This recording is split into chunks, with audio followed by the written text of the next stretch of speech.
Okay, fourth graders, I let you know that I was going to go over instructions for each of the 4 different paragraphs that Mr. Gribnow's asked you to write. And the first one's on the interview, okay? Remember, the questions you're going to ask are, what's your name? How old are you when the volcano erupted? Where were you living at the time? What's your most distinct memory of the eruption?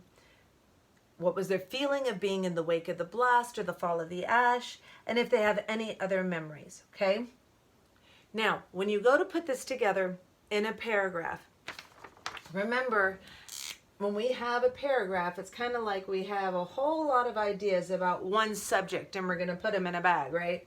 But in order to hold our bag of subjects together, we have to close the top and we have to close the bottom.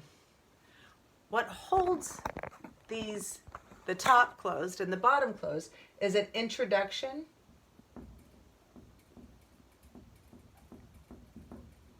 and a conclusion.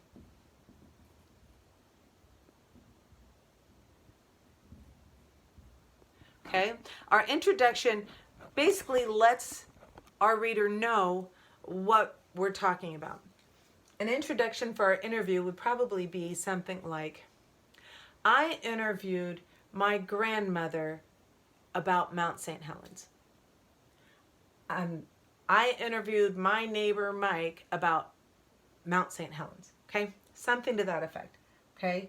Then you're going to give the answers. That's going to be your body, okay? My grandma said blah, blah, blah. Give us the answers. Make sure you use sentences. It's not all rambling.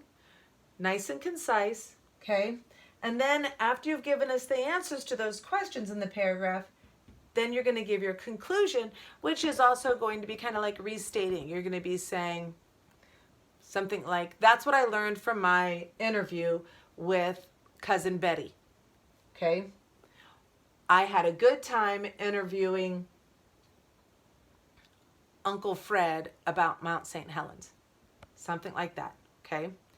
So make sure that if you're doing this in a Google Doc, you've got your header on your paper.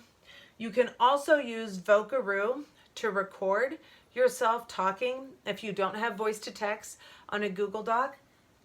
You can go to Vocaroo.com, VOCAROO.com. Press the record button.